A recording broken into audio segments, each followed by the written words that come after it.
Here's what's coming up on your horizon.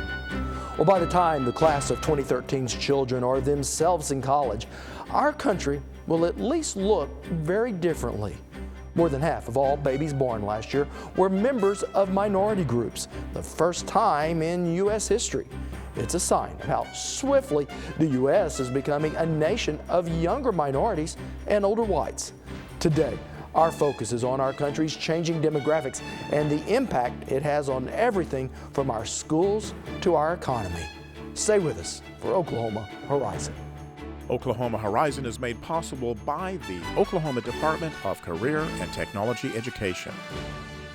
Oklahoma's investment in career tech provides more than nationally recognized technology education and training. It produces solid financial returns for the state's economic future. Oklahoma Career Tech, elevating our economy. And the Oklahoma Department of Agriculture, Food, and Forestry, helping good people grow good things.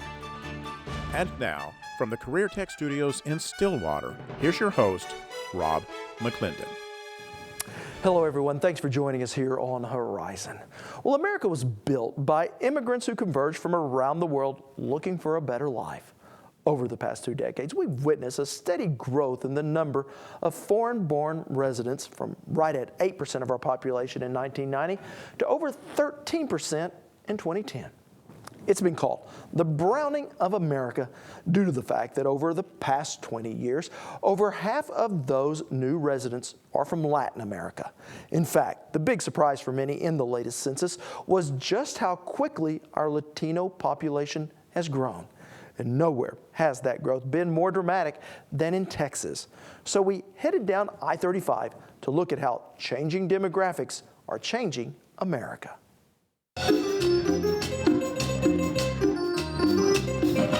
It's fiesta time in San Antonio, Texas, and Police Sergeant James Warner is walking his beat, patrolling a city in a state where, as a white male, Hi, sweetie. he's in the minority. You like a sticker? I grew up here and picked up a little Spanish along the way, but it's been a predominantly Hispanic, Latin, Mexican culture. It's a wonderful culture. It's very pleasant, very loving, very family-oriented, very strong families. While Texas may have won its independence from Mexico in 1836, here in the Alamo City, Mexican influence always remained.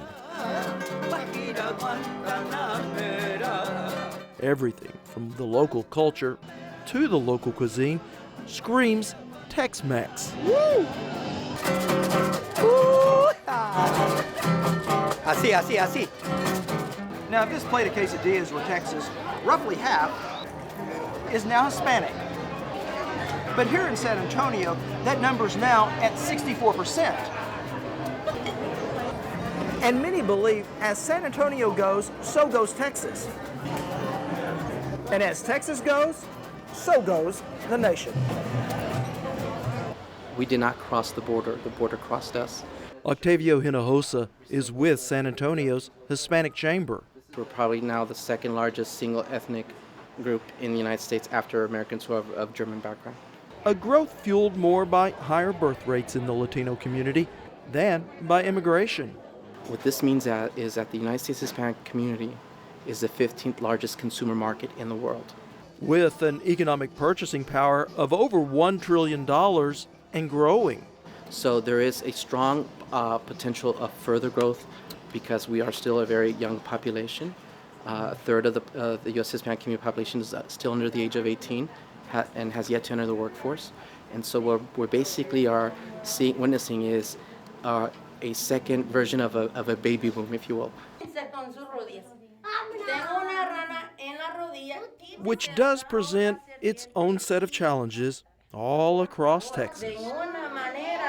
Welcome to Castleberry Elementary, the exact same hallways that I walked down as a child.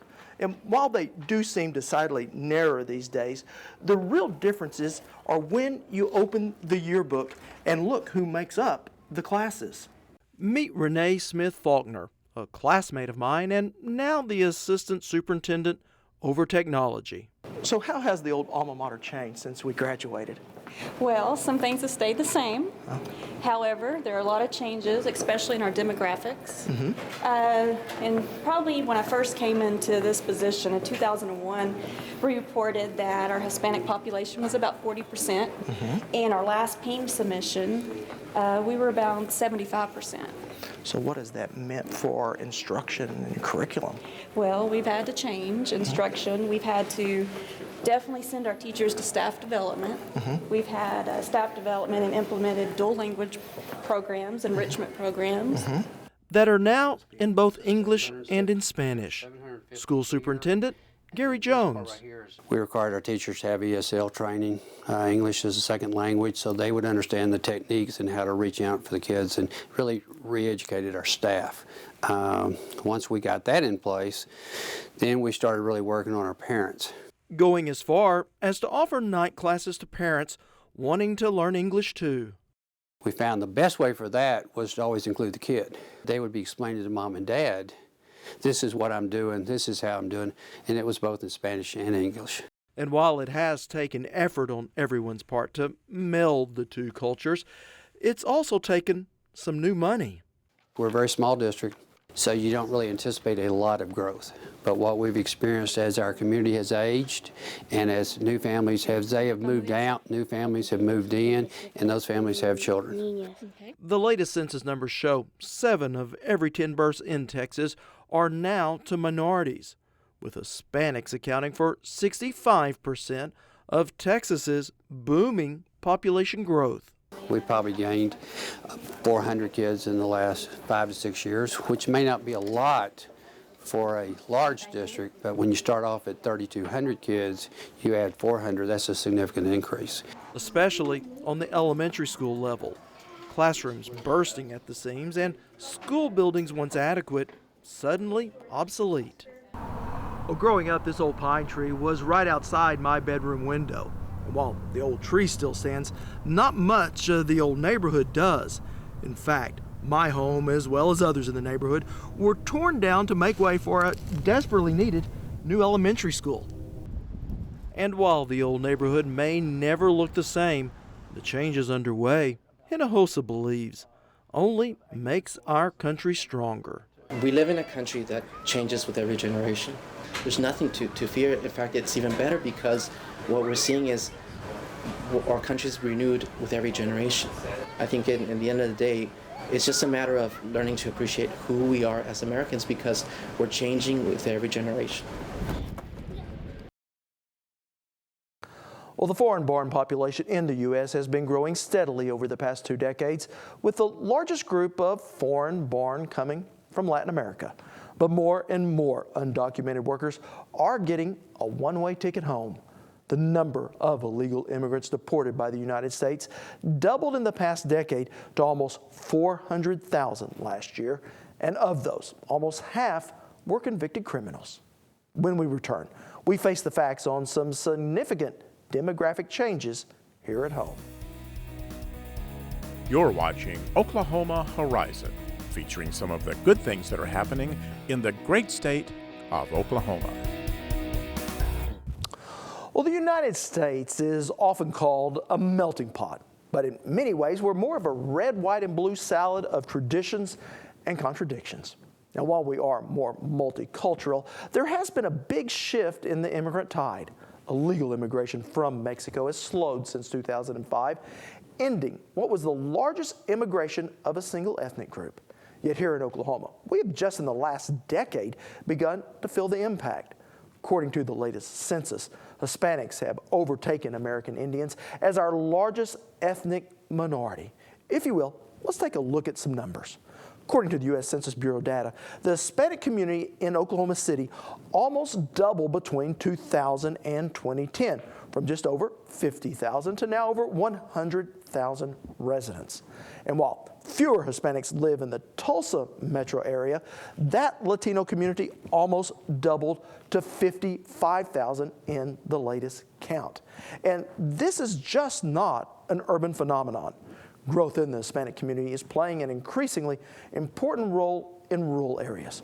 From 2000 to 2010, rural counties in the U.S. increased population by 2.2 million residents, and of those, 54% were Hispanic.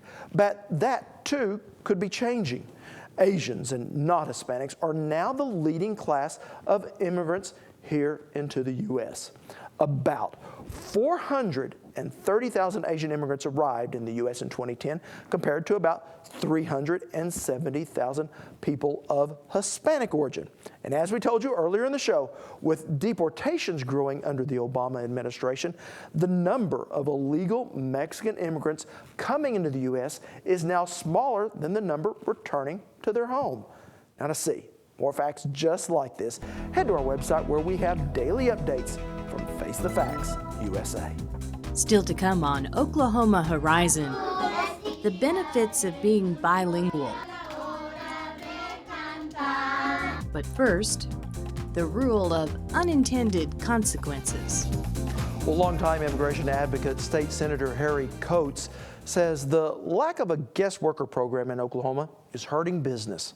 Coates says the current oil boom has pulled many workers away from minimum wage jobs in Oklahoma's smaller communities for much higher paying jobs with oil companies. And Coates believes having a guest worker program in place would allow those business owners wanting for workers to be able to fill those positions. With more, here's Courtney Dehoff. It's estimated that nearly 12 million undocumented workers now live in the United States, but a growing number of states, including Oklahoma, are passing more stringent anti-immigration laws, which, according to some in Oklahoma's business community, has hurt our economy. When Oklahoma lawmakers passed the most comprehensive immigration reform in the nation, I declare the same to have passed. It was met with considerable reluctance. This bill is a sham. The truth of the matter is there is not an available pool of labor to replace the immigrant worker in Oklahoma. There's not one word in this bill that's going to remove. And those fears are still alive and well today. What has happened in Oklahoma as a result of House Bill 1804 that we passed a few years ago was driving away a willing workforce. Senator Harry Coates is one of a growing number of lawmakers wanting to revise Oklahoma's immigration law, saying it's bad for business. You're killing us up there. You're killing us. 1804 drove out a willing workforce that did those jobs that required a lot of physical labor, and that was in landscaping, construction typically, and mostly in road building and home building and commercial construction. You have to have a certain number of people to do the things that machines cannot do. The medium and high skilled employees aren't going to do those jobs. There's plenty for them to do. There is not a willing workforce in today's economy, today's time, to take those low-tier jobs. Coates says jobs that our neighbors to the south have absorbed, ultimately taking business away from Oklahoma. We drove them across the Red River to go to work for Texas companies that don't care about our laws. Those companies freely come back across the Red River and compete with Oklahoma contractors that don't have a workforce now and take our jobs from us. Raising a simple question. Why do we want to do that to our economy? There are plenty of jobs. Plenty of jobs. Why not let this immigrant workforce take the jobs we don't want to do? Get them out of the shadows. Allow them to pay their taxes. Allow them to have their immediate families here where they can care for them and don't have to live in fear of them getting deported. Allow businesses to treat them fairly, complete the contracts that they're required to complete, and let's all enjoy the fruits of everyone's labor at every stage. Want to share something you've seen here today? Well, all of our episodes are streaming on our YouTube channel at Oklahoma Horizon TV, or you can subscribe to our weekly free podcasts on iTunes. Well, the growth in Oklahoma's Hispanic population is making an impact in Oklahoma classrooms. Earlier, I was able to sit down with the interim superintendent of Oklahoma's largest school district, Dave Lopez, with Oklahoma City Schools. Changing demographics, I think, are a huge advantage for a state. It's a global economy. So if we have a mixture of cultures that we depend on as our citizenry, as we depend on for our workforce, I think that's an enriching factor. And then when you think about the sort of growth that Oklahoma is experiencing, particularly with its growth in the Hispanic sector, one, it says it's a place where people want to be, and we should take pride in that. I think it also says that people sense this is a place for opportunity. And for them to come and think of the new world example that Oklahoma presents, I think is, again, a compliment to the state. Beyond that is what we're finding is that, again, as demographics change and the general base of population hasn't grown as fast, there's a much more dynamic factor in the Hispanic community. And when you think about employers and wanting more quality employees, well, it starts with having that more. And so the energizing force and additional numbers that we get with the variety of cultures that Oklahoma is now attracting is exciting to me. Is the key to that through education? Education's fundamental.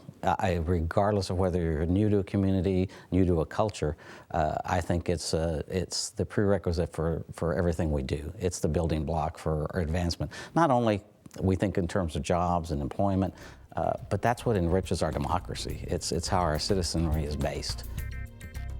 Oklahoma Horizon is now portable. Just subscribe to our weekly podcast. Visit iTunes.com, where you can download our show for your listening or viewing convenience. Well, here's something to think about. When it comes to the language of business, English is the most widely spoken. But after that, it's not Japanese, French, or even Mandarin Chinese that comes in second. It is Spanish, which is why one Tulsa school is offering a bilingual education. Joining me now is our Andy Barth. Well, Rob, the American workforce is evolving on a daily basis. In the next 10 years, as many as 87 million baby boomers will retire. And as of now, there are only 57 million people ready to replenish American jobs.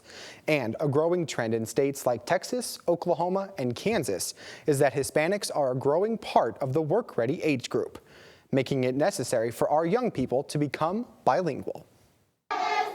At first glance, it's your typical elementary school. But if you listen closely, the words being sung are in Spanish. Our mission is to grow successful global citizens. And so I think that everything we do, we try to tie back to that mission. Ana, su hermana. Inside these classrooms, you'll hear as much Spanish as English. Peggy Moss is the school's principal. Immersion is basically learning content and all the objectives and skills that you normally would in school, but through a second language. Our kids come in at pre-K and they learn the same curriculum as the rest of Tulsa Public Schools. They just learn it through Spanish, and in that process they're actually learning the Spanish language. At this age, the child's brain is like a sponge for language. They're still learning their own language. And in Michelle Sign's kindergarten class, the learning curve is set pretty high.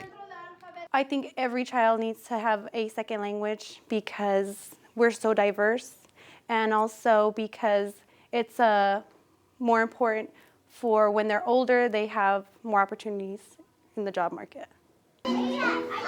For Signs, teaching kindergarten is a first, but the payoff is big. I've never worked with the little ones before, and I have ones that are already counting by tens. You know, working in third grade, I didn't even see that until the end of third grade, so it's really exciting. And then I have those ones that are trying their hardest, and just those light bulb moments when they get it, you know, and it's really exciting. And for students Brisa Flores and Kai Lukenbaugh, learning in a second language is just no big deal. I like speaking Spanish here. Because we learn how to speak two languages. I like doing the centers and doing the calendar. The dual immersion part is a very important part of our school. If you don't have parents at home who can help you with your homework, in the classroom is where they have to really get their skills and strategies to be able to tackle the work that we give them. And it's the same for the English speakers too, because their parents usually can't help them with their homework either because they don't speak Spanish. So they're all in the same boat, and they're just learning side by side two different populations that might not, really be working together otherwise. So we find that component of our program probably one of the most important and actually defining pieces of our program. Bridging a cultural gap while cultivating today's young minds. You can keep up with us throughout the week. Just head to okhorizon.com, where you can see more of any of our stories, read our reporters behind the scenes blogs, see what others are saying about us on Twitter, and face the facts with our regular updates. So reach out and touch us anywhere and anytime.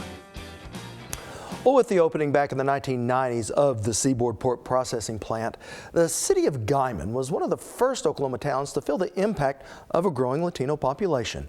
And while there were some growing pains, school officials in Guymon began an effort to bridge those differences in culture through dance. For these high school dancers, there's nothing like being on stage. The first time, they're kind of just in awe, I guess. They're not sure what it's all about, and then as they get into it more, they're like, wow, these kids are really good. The group called Alma for Gloria started as a way to get Guymon's Hispanic students more involved in school activities. Terry Mora is the group's founder. We didn't have any money, of course, so the kids and their moms all got together and we made tamales, made $1,100, and we were able to buy 5 dresses. They're $175 each. And then we put together some outfits for the boys as well out of that. And it's something dancer Ruben Cruz finds not only rewarding, but important in his life outside of school. Keeps you out of trouble off the streets when you go around dancing, and people need to learn different cultures and just get involved in different stuff, and other people get to see how our culture is, how different cultures from our regions are. And like all great acts, these students practice hard. I work with them every single day, try to get them to practice. And then when they dance, it almost brings me to tears every time because I think, wow, those kids are so good. Making these young ambassadors builders of a cultural bridge, bringing people together across the country. Next time on Oklahoma Horizon, we look at a state of creativity. The string being strung from a high balcony down to a low balcony, and it kind of gets more narrow as it gets to the lower balcony. It kind of looks like spider webs to me, but it's supposed to appear to be a bridge. The theme is bridges. Creativity's role in our economy on Oklahoma Show over the Heartland, Oklahoma Horizon. Well, concerns over the browning of America is certainly one of perspective. That's because for a guy named McClendon, I'm just not very white, thanks to the Native American blood coursing through these veins. It's not uncommon for people, albeit mostly apologetically, just to come out and ask, what are you? A question that may get posed more and more often as America becomes a majority-minority nation. And while talking about ethnicity is certainly a subject we should embrace, it can, and even has in my own life, taken some rather odd turns. I was just a kid the first time I learned that some people saw me as different, when a little girl who had a crush on me and was being kidded by her classmates blurted out I would never kiss him because he's not white. And trust me on this one, that was much to my own surprise. Now, later in life, when I was starting my television career, I did have my share of rejection letters because I did not have what they called the right look. But it was after 9/11 when I was standing in my underwear behind a curtain in Francis Charles de Gaulle Airport getting interrogated that it became painfully obvious that being browner is not always better. If you would, meet my daughter Tiffany. With her bright red hair and fair complexion, we do make a rather unique family portrait. A few years back, she was helping me lay sod in the backyard when we ran out, so we jumped in the truck covered in dirt to go pick up some more. On our way back, I made a wide turn because of the heavy load, and lo and behold, I get pulled over for turning into the outside lane. Guilty as charged. But it was when the officer began questioning the relationship between my red-headed daughter and me, the conversation began to feel racist. Ever since then, I've been skeptical of recently passed laws in some states that turn law enforcement into immigration control, that just by the color of someone's skin, we try to determine their citizenship. Like any change in society, there will be certainly growing pains with this browning of America. But here is why I'm optimistic. Despite what you may have heard in some recent political campaigns, our culture is one of inclusion, and it's that diversity of thought that is one of America's greatest strengths. If you look at places like Japan and many European countries, they have a rapidly aging workforce with a diminishing number of young people to take their place. Yet, thanks to our booming youth population, which is due almost entirely to communities of color, that is not something we have to worry about. So while illegal immigration is an economic and social issue for this country, it may well be the sons and daughters of immigrants, whether undocumented or not, who will integrate into society and be paying the taxes that support the services like Social Security and Medicare that my generation, no matter the color of our skin, will most certainly depend upon. I'm Rob McClendon. Thanks for watching. See you back here next week.